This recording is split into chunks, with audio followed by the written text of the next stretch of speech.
The wolf lay still in the clearing, his breath shallow and uneven. Ara stopped at the edge of the trees, her basket of herbs slipping from her fingers. Blood matted the dark fur along his side. His eyes were shut, crusted with something yellow and thick. His chest rose and fell too slowly. She should walk away.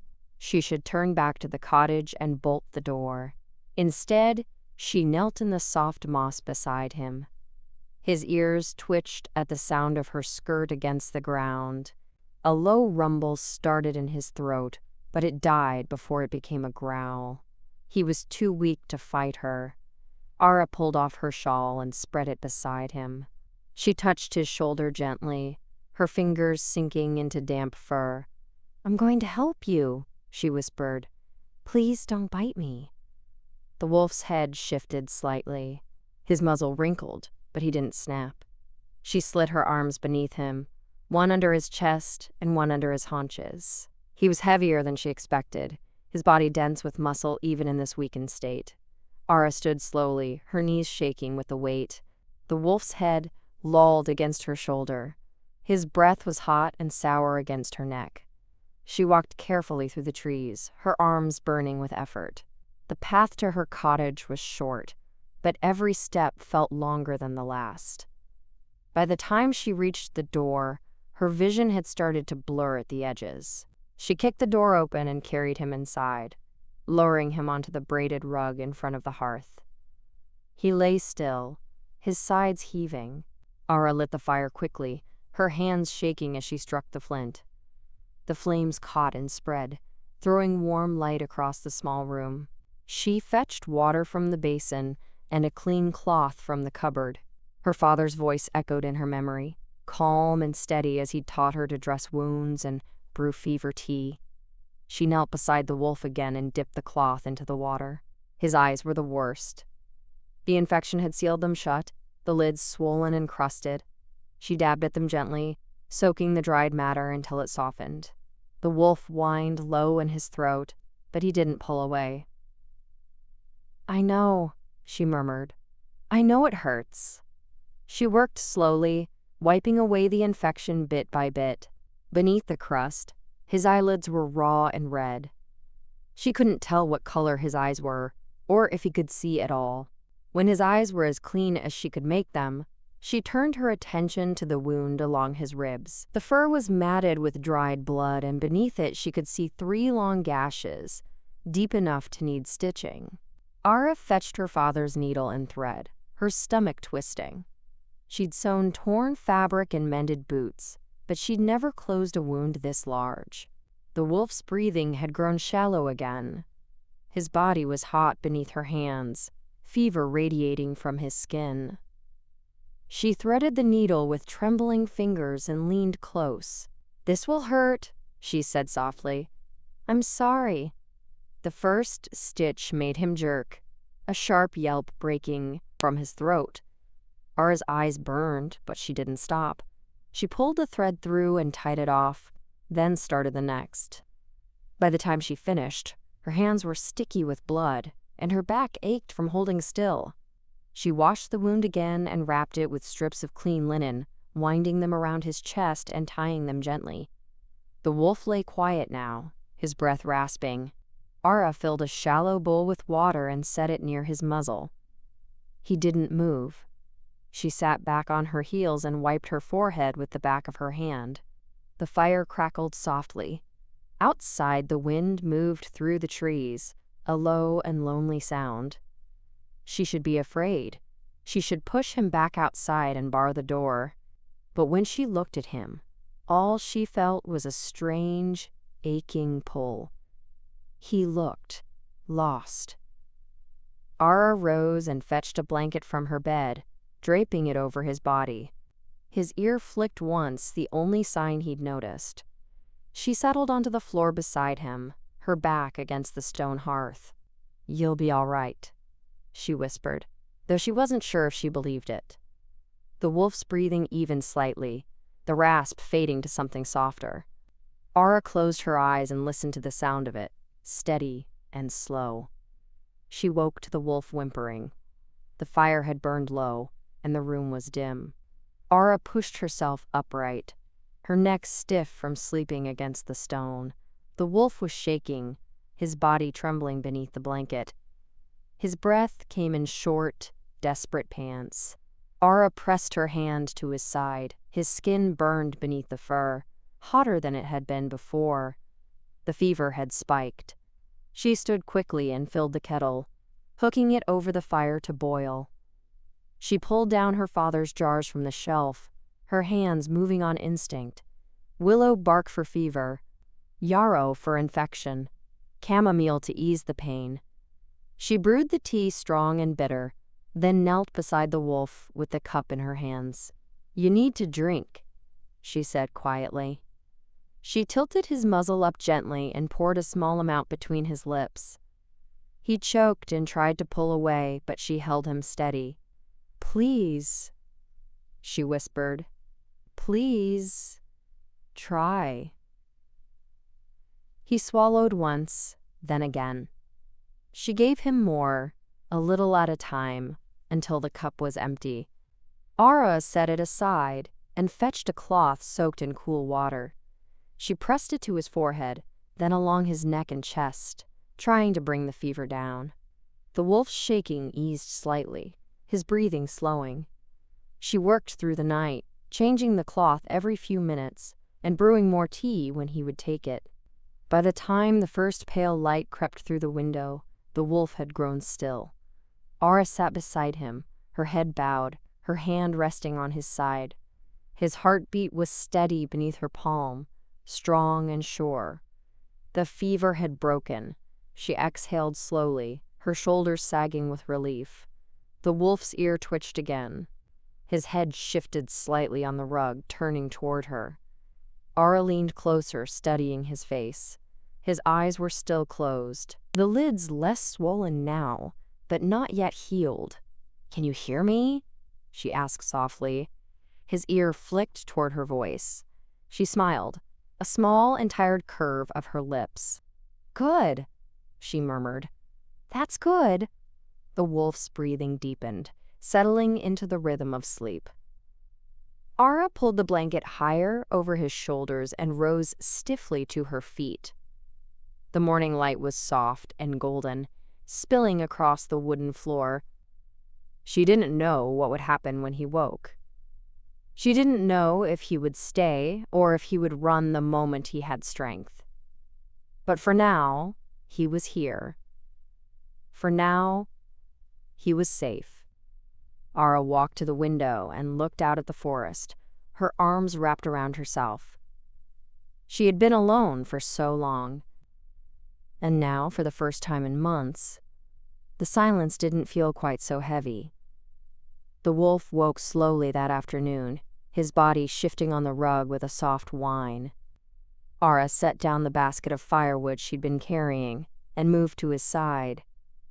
His head lifted slightly, nose twitching as he searched the air. She knelt beside him, keeping her movement slow and deliberate. "You're still here," she said quietly.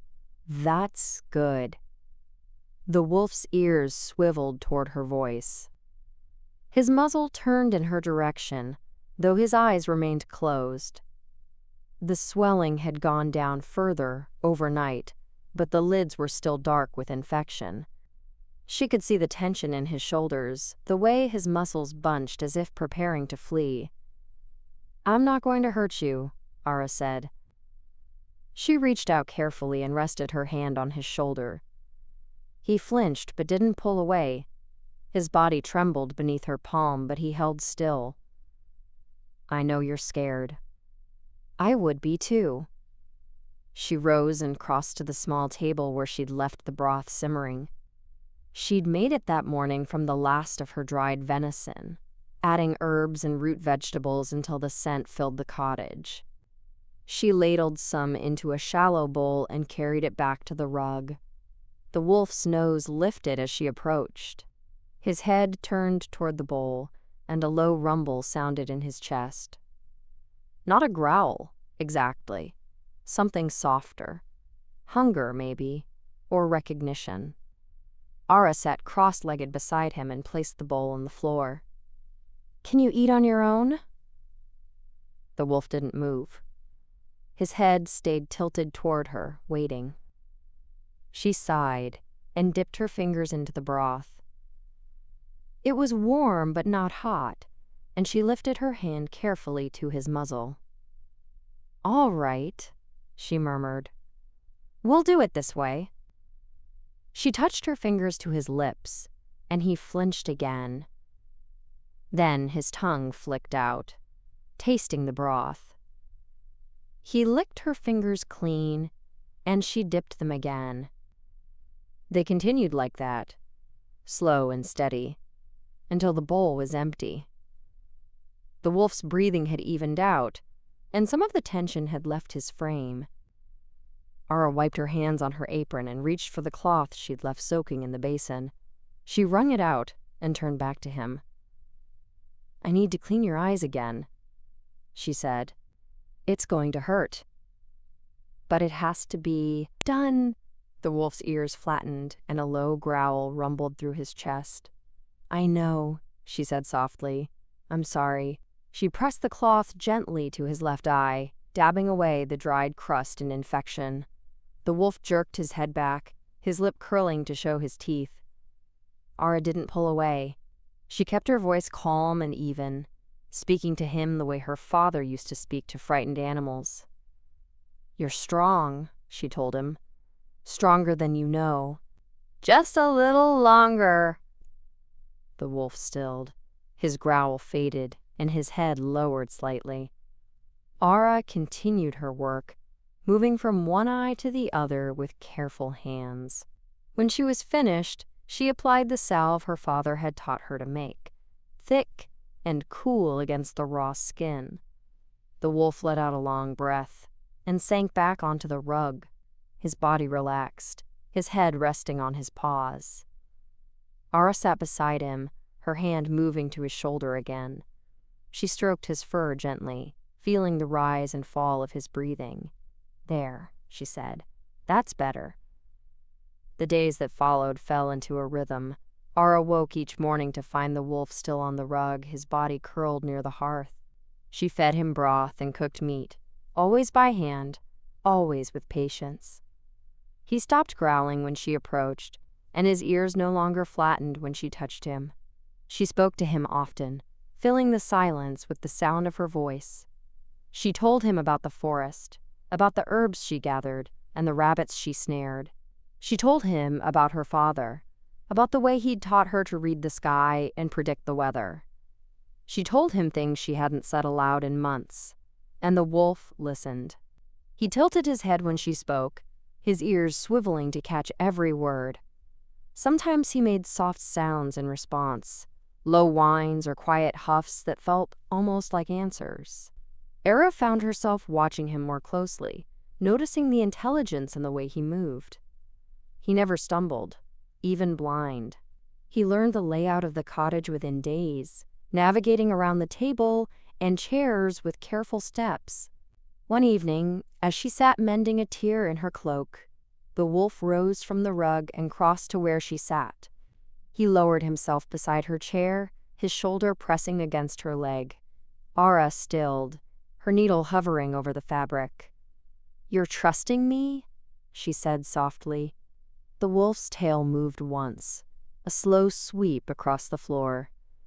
Ara set the cloak aside and reached down to rest her hand on his head. His fur was soft beneath her fingers, thick and warm. She stroked him gently, and the wolf let out a long, contented sigh. "I'm glad you stayed," she whispered. The wolf's head tilted up toward her, and for a moment, she thought she saw something flicker behind his closed lids. A faint glow, golden and brief, like a candle flame struggling to catch. Ara leaned closer, her breath catching. "Can you see that?" she asked. "Can you see the light?" The glow faded, and the wolf's head lowered again. But his ears stayed upright, listening. She didn't mention it again that night, but she couldn't stop thinking about it. She watched him more closely over the next few days, looking for signs of change. The infection was healing. The swelling had gone down almost completely, and the skin around his eyes had begun to soften. One morning, as she knelt beside him to apply the salve, the wolf opened his eyes. Ara froze. His lids parted slowly, revealing clouded irises that glowed faintly gold in the firelight. He couldn't see her yet, she realized. The cloudiness was too thick, but the eyes were open, and that was something. "There you are," she whispered. The wolf blinked once, his gaze unfocused. Then his head turned toward her, as if drawn by her voice. Ara reached out and cupped his muzzle gently in her hands. "You're healing," she said. "You're going to be all right." The wolf's tail moved again, stronger this time. His tongue flicked out and brushed against her wrist, warm and rough. Ara smiled, her chest tightening with something she couldn't name. She didn't know what he was. She didn't know why he'd come to her clearing, or why he'd stayed. But she knew, with a certainty that settled deep in her bones, that she wasn't ready to let him go. The wolf leaned into her touch, his breath warm against her palms. And in the quiet of the cottage, with the fire crackling softly behind them, Ara felt the weight of her loneliness begin to lift. She wasn't alone anymore. Not truly. And neither, she thought, was he. The fever broke on the 14th morning. Ara woke to silence. Not the labored breathing or the restless shifting that had filled the cottage for 2 weeks, but true quiet. She sat up slowly, her heart already racing, and looked toward the hearth. The wolf was lying on his side, his chest rising and falling in deep, even breaths. His fur no longer clung damply to his body. His head rested on his paws, and his eyes were closed, but there was a stillness to him now that felt different, peaceful. Ara rose and crossed the room, her bare feet cold against the floorboards. She knelt beside him and reached out, pressing the back of her hand to his neck. His skin was warm, but not burning. The fever had passed. She let out a breath she hadn't realized she'd been holding. "You made it," she whispered. The wolf's ear twitched at the sound of her voice, but he didn't wake.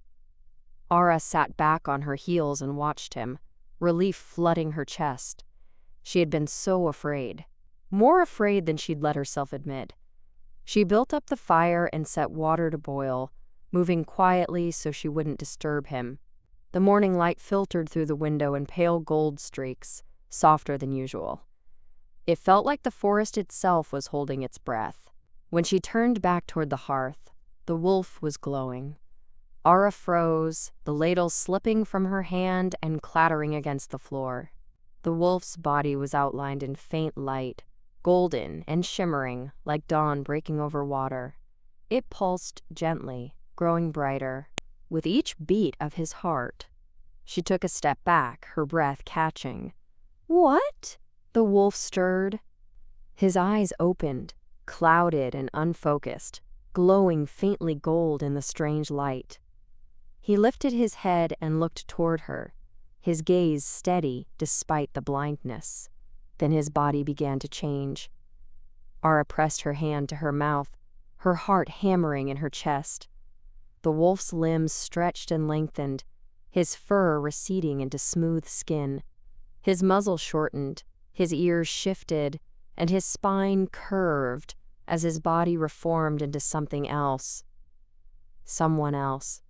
The light flared once, bright enough to make her squint, and then it faded. A man lay where the wolf had been. He was naked, his body lean and scarred, his skin pale in the firelight. His hair was dark, almost black, and it fell in damp waves to his shoulders. His chest rose and fell steadily, and his eyes remained closed. But even in unconsciousness, there was strength in the line of his jaw, in the set of his shoulders. Ara's hands trembled as she grabbed the cloak she'd been mending and crossed the room. She knelt beside him and draped the fabric over his body, her movements careful and slow. She didn't know what to do. She didn't know what he was, or why he'd been a wolf, or what would happen when he woke. but she knew she couldn't leave him lying on the cold floor. She fetched a blanket and a pillow from her bed and lifted his head gently, sliding the pillow beneath him. His face was still, peaceful, and she could see the faint scars across his eyelids now, thin and jagged. The infection had healed, but the damage remained. He was blind. Even in this form, he was blind. Ara sat back and wrapped her arms around her knees, her gaze fixed on him. She should have been afraid. She should have run. But all she felt was the same quiet certainty that had kept her at his side for 2 weeks. He was hers to care for. She didn't understand it, but she believed it. The man stirred an hour later, his brow furrowed, and his fingers flexed against the floor. Then his eyes opened, clouded and gold, and he turned his head toward the sound of her breathing. "Who's there?" His voice was rough, low, and careful. Ara's throat tightened. "It's me," she said softly. "Ara, I've been taking care of you." The man went still. His hand moved slowly, feeling the cloak draped over his chest, then the floor beneath him. "I was a wolf," he said. It wasn't a question. "You were," Ara said. "For 2 weeks." "You were hurt, fevered. I found you in the clearing and brought you here." The man's jaw tightened. He pushed himself up slowly, wincing as his weight shifted onto his arms. Ara moved forward instinctively, her hand reaching out to steady him. He flinched at the touch, then stilled. "I'm not going to hurt you," she said quietly. He exhaled and nodded once. "I know." His voice was quieter now. "I remember your voice, your hands." Ara felt her chest tighten. She helped him sit up, keeping the cloak wrapped around him.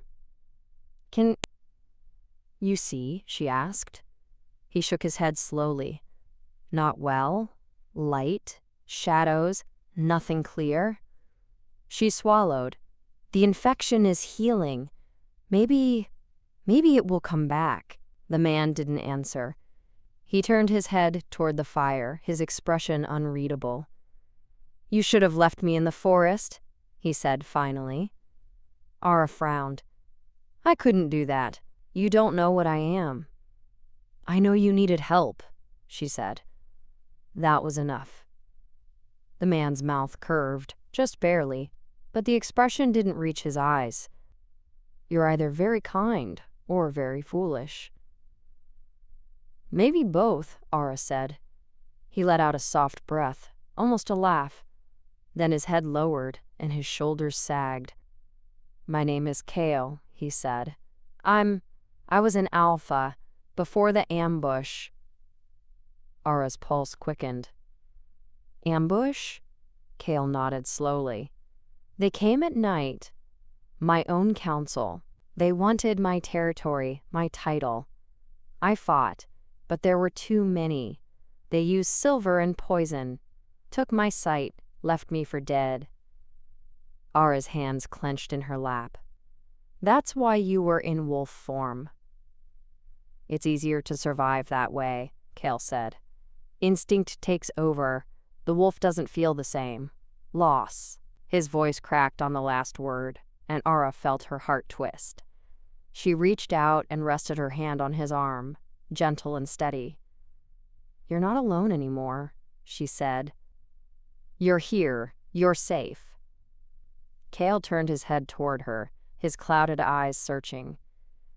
"Why did you help me?" Ara hesitated. "Because you needed it," she said finally. "And because I know what it's like to be alone." Kale's expression softened. He reached up slowly and placed his hand over hers, his touch warm and careful. "Thank you," he said. His voice was raw, sincere. Ara felt something shift in her chest, something quiet and deep. She didn't pull her hand away.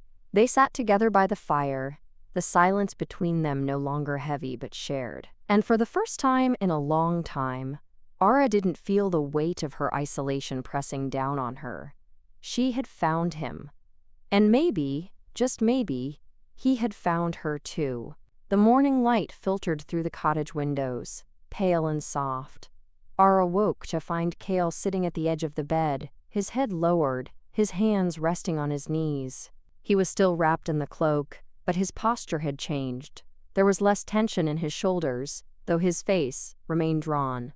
She sat up slowly, careful not to startle him. "Did you sleep?" she asked. Cale turned his head toward her voice. "A little," he said. "Not much." Ara rose and crossed to the hearth, stirring the embers and adding fresh wood. The fire caught quickly, warming the room. She filled a pot with water and set it over the flames, then turned back to him. "Are you hungry?" she asked. He nodded once. Yes, she prepared a simple meal. Oatmeal with honey, dried berries, a piece of bread. She brought it to him on a wooden tray and set it in his lap, guiding his hands to the bowl. He ate slowly, carefully, his movements deliberate. Ara watched him, her chest tight with an ache she couldn't name. When he finished, she took the tray and set it aside. Then she sat down across from him, her hands folded in her lap. "Tell me what happened," she said quietly. "If you can." Cale was silent for a long moment. His jaw tightened and his hands curled into fists against his thighs. Finally, he exhaled and spoke. "I was Alpha for 6 years," he said. "I inherited the pack from my father when I was 23. It wasn't easy. There were always challengers, always those who thought they could do better. But I held it together. I kept the peace." Ara nodded, though she knew he couldn't see her. "What changed?" she asked. Cale's mouth twisted. "Ambition," he said. "Greed.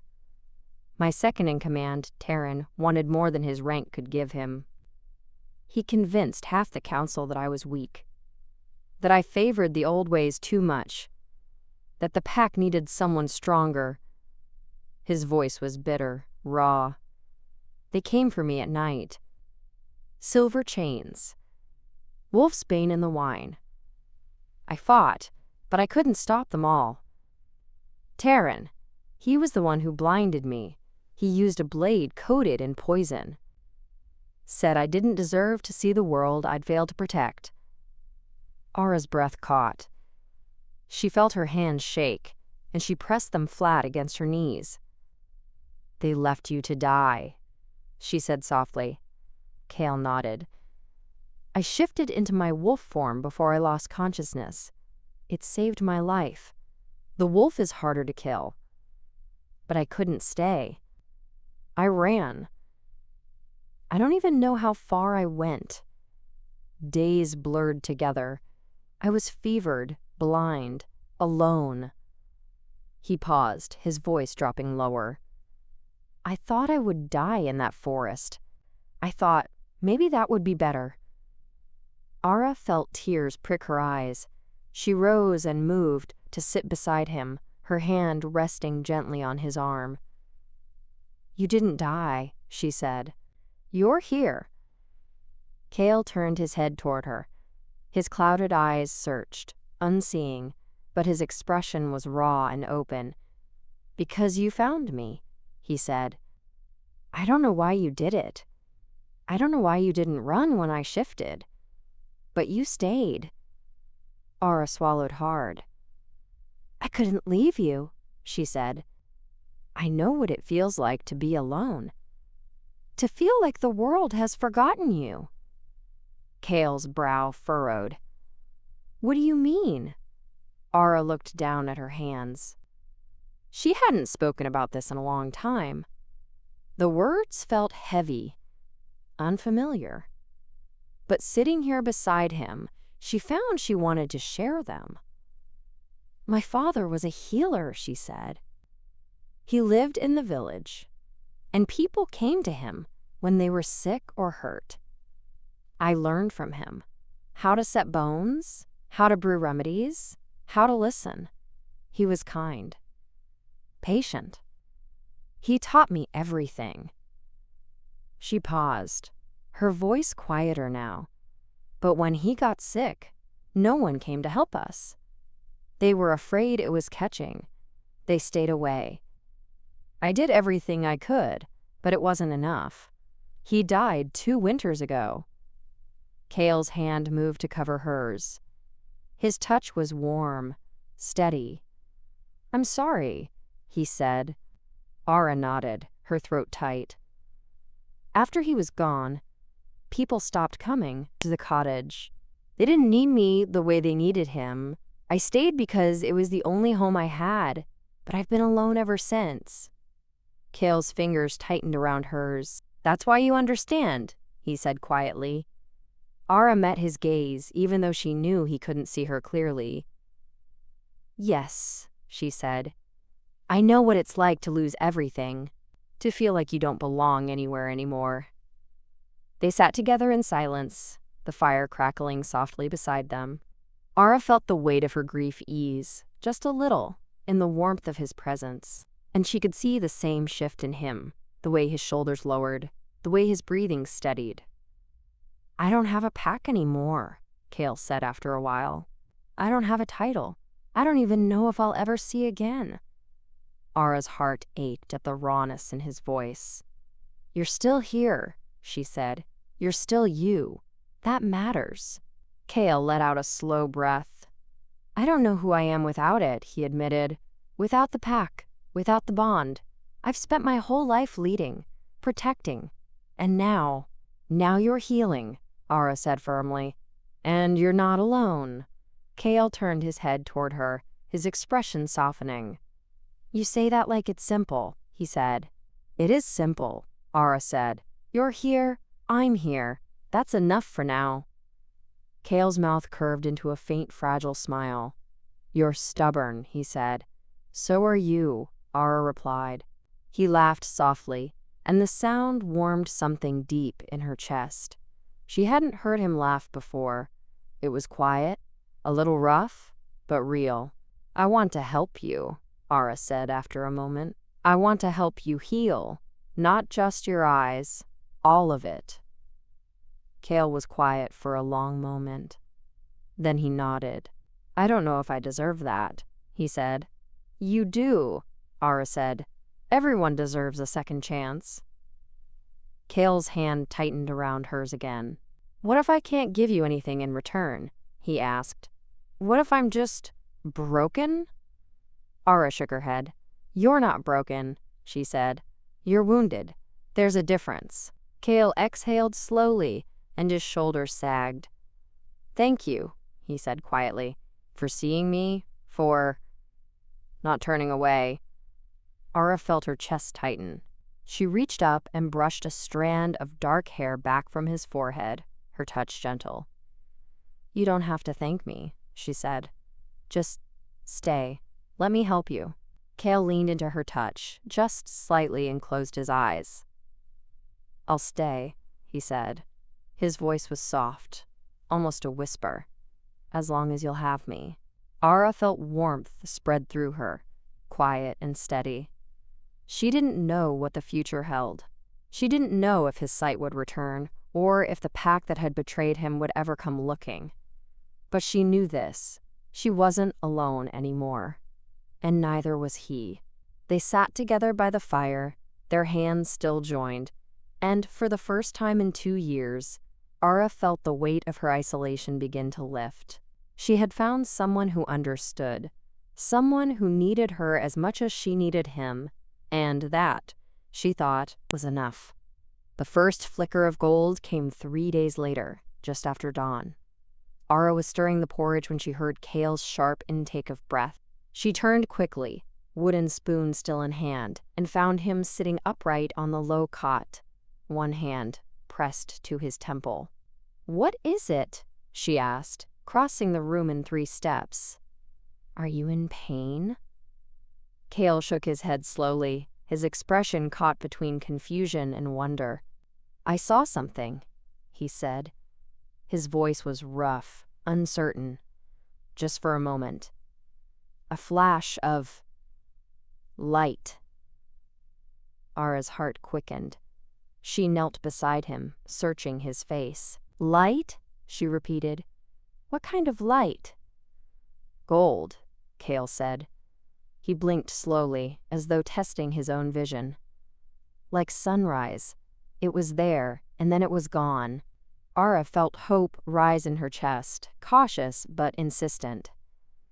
Maybe it's starting, she said softly. Maybe your eyes are healing. Cale turned his face toward her, and for the first time since the shift, his gaze seemed almost focused. Not quite steady, but closer. I don't want to hope, he admitted. Not yet? Then I'll hope for both of us, Ara said. She reached out and touched his hand, her fingers warm against his.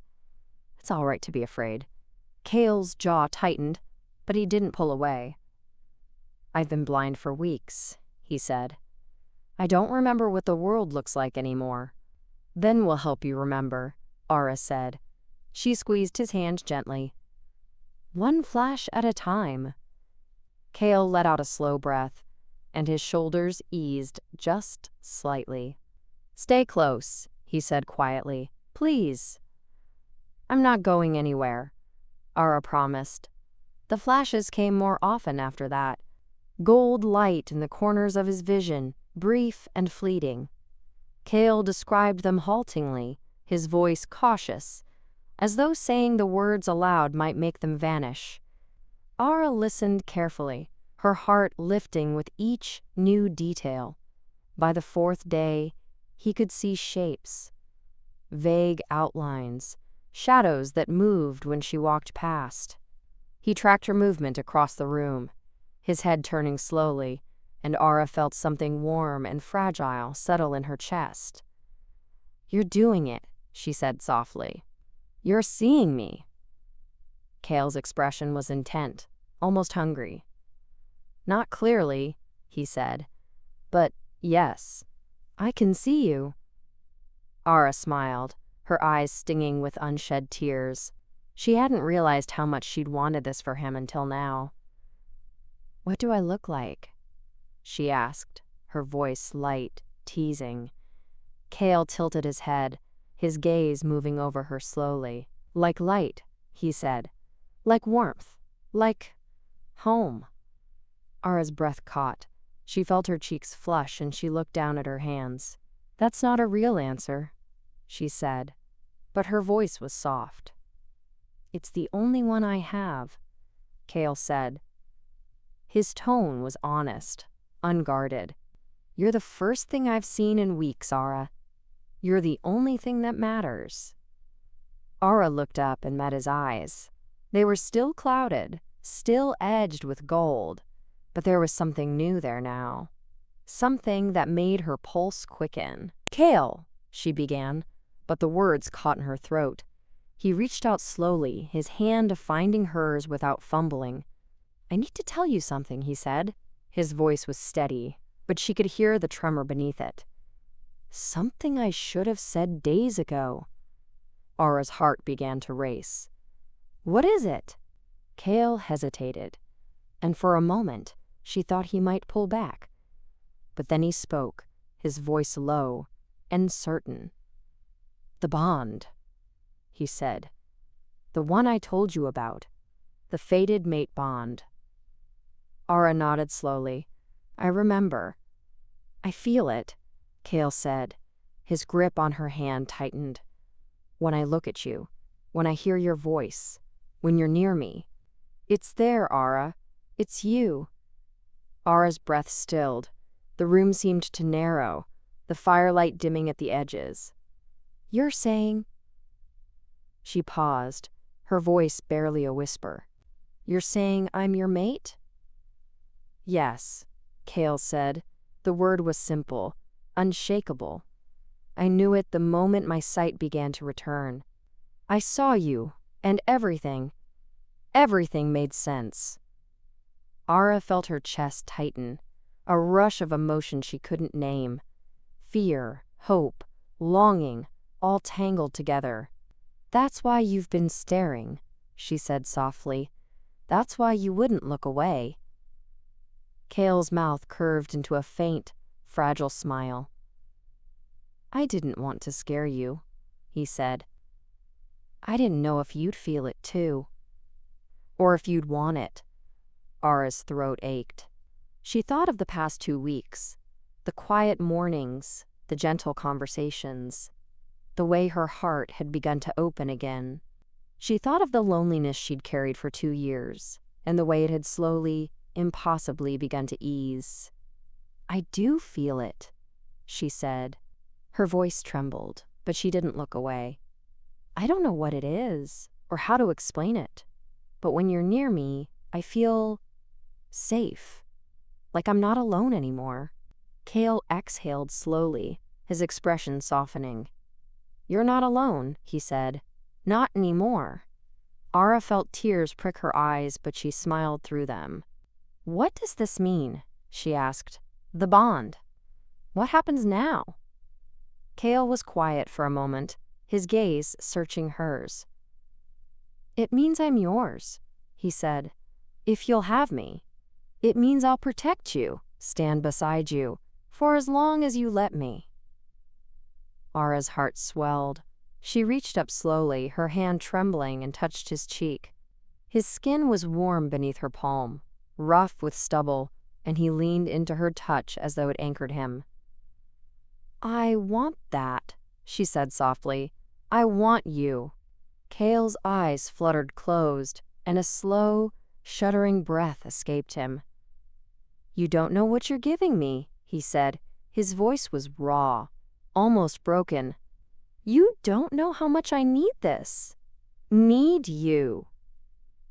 Then show me, Ara whispered. Cale opened his eyes, and for the first time, they were clear. The gold had spread, bright and steady, pushing back the gray. He could see her now, truly see her, and the look on his face made her chest ache. You're beautiful, he said quietly. More than I imagined. Ara felt her cheeks warm, but she didn't look away. You're just saying that because you haven't seen anything else in weeks. Cale shook his head, his expression serious. I'm saying it because it's true. Ara's breath caught. She felt the bond pull tight between them, a thread of warmth and certainty she couldn't deny. She leaned forward slowly, her hand still cradling his cheek, and pressed her forehead to his. I choose you, she said softly, not because of the bond, because of who you are. Cale's hand came up to cup the back of her head, his fingers tangling gently in her hair. And I choose you, he said. Fate or not. You're mine, Ara, and I'm yours. Ara closed her eyes, and for the first time in 2 years, she felt whole. The cottage was still small, the fire still low, the world outside still uncertain. But here, in this moment, with Cale's warmth against hers and his promise resting soft between them, nothing else mattered.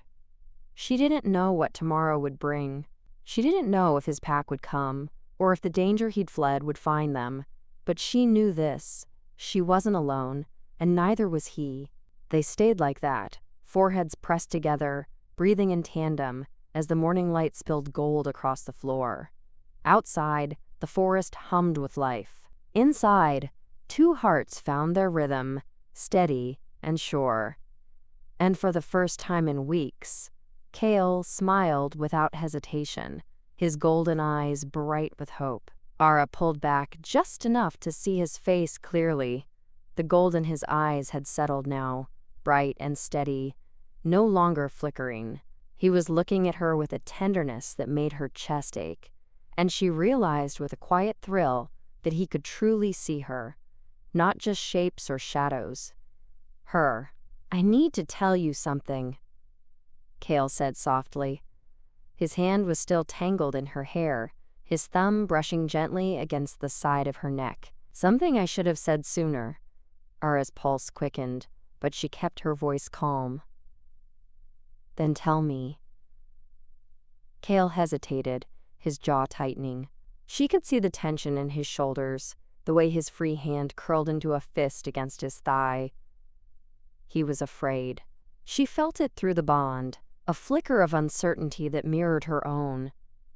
"When I first shifted," he said slowly, "when I woke and saw you, I felt something.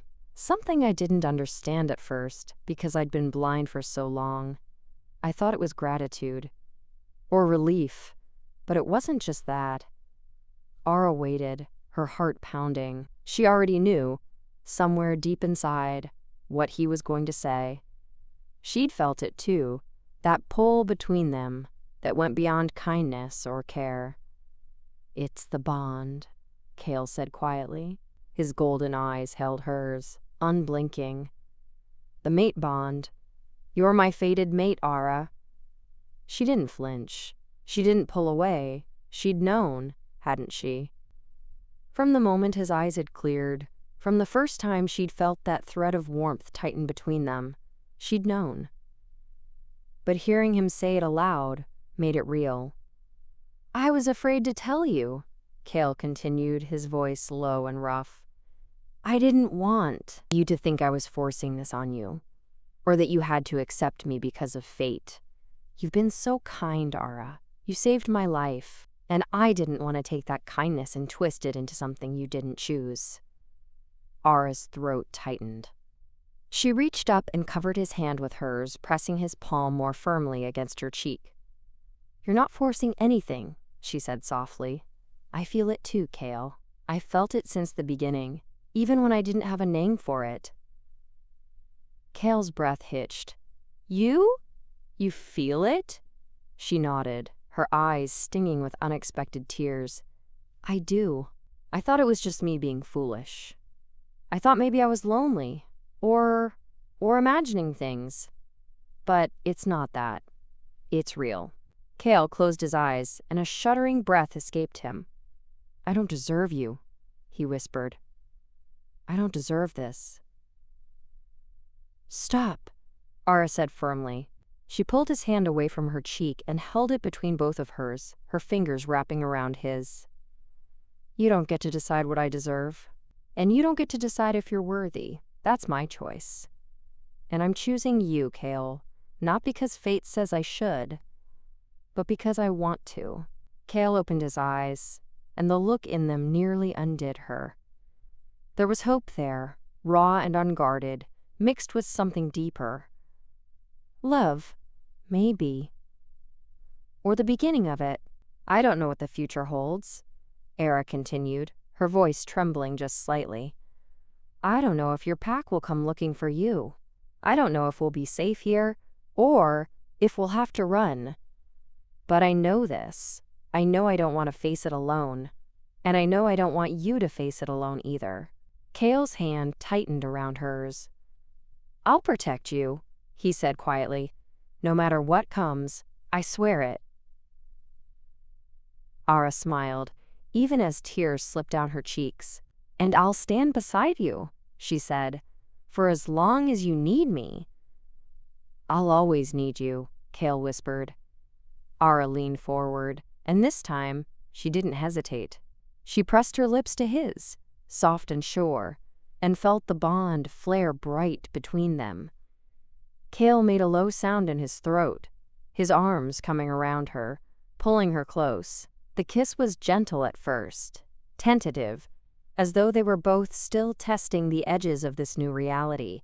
But then it deepened, and Ara felt the warmth of him seep into her bones. His hand cradled the back of her head, his fingers threading through her hair, and she melted into him, her hands finding the solid plane of his chest. She could feel his heartbeat beneath her palm, strong and steady, and it matched the rhythm of her own. When they finally pulled apart, both of them were breathing hard. Cale rested his forehead against hers, his eyes closed, a faint smile tugging at the corner of his mouth. "I've wanted to do that since the moment I could see you clearly," he murmured. Ara laughed softly, her fingers curling into the fabric of his borrowed shirt. "I'm glad you waited until you could actually see me." Cale's smile widened, and he opened his eyes. The gold was brilliant now, bright and unwavering. So am I. They stayed like that for a long moment, wrapped in each other's warmth, the fire crackling softly behind them. The morning light had fully broken now, spilling through the window and painting the room in shades of amber and rose. Outside, Ara could hear the distant call of birds, the rustle of wind through the trees. It felt like the world was waking up. And so was she. "What happens now?" Ara asked quietly. Cale's expression grew serious. He pulled back just enough to meet her eyes fully. "I don't know," he admitted. "My pack. They believe I'm dead, and maybe that's for the best. I don't know if I can go back. Not yet. Not until I'm stronger." Ara nodded slowly. "Then we stay here. For as long as you need." Cale's jaw tightened. "I won't put you in danger, Ara. If they come looking, then we'll face it together," Ara interrupted gently. "You're not alone anymore, Cale, and neither am I." Cale searched her face, and whatever he saw there seemed to ease the tension in his shoulders. He nodded just once. "Together," he echoed. Ara smiled. "Together." Cale lifted her hand to his lips and pressed a soft kiss to her knuckles. The gesture was so tender, so full of quiet reverence, that Ara felt her chest tighten all over again. "I vow to protect you," Cale said softly, his voice steady now. "Not just because you're my mate, but because you're you, because you chose me when you didn't have to, because you saw me at my weakest and didn't turn away." Ara's breath caught. "And I vow to stand beside you," she said. "Not because fate says I should, but because I want to. Because you're worth it, Cale. You're worth everything." Cale's eyes shone, and for a moment, Ara thought he might cry. But he didn't. He just pulled her close again, wrapping his arms around her and holding her as though she were something precious, something irreplaceable. And maybe she was. The fire burned low. The morning stretched out before them, warm and golden. And in that small cottage at the edge of the forest, two hearts that had been lost found their way home. Ara closed her eyes and let herself rest against Cale's chest, listening to the steady rhythm of his breathing. She didn't know what tomorrow would bring. She didn't know if the danger that had driven him here would return. But she knew this. She wasn't afraid, because she wasn't alone. And neither was he. The bond hummed softly between them, a thread of warmth and certainty that would never break. And as the morning light filled the cottage, Ara allowed herself to hope. For the first time in 2 years, the future didn't feel empty. It felt full. If you enjoyed this story, I'd love for you to join us again.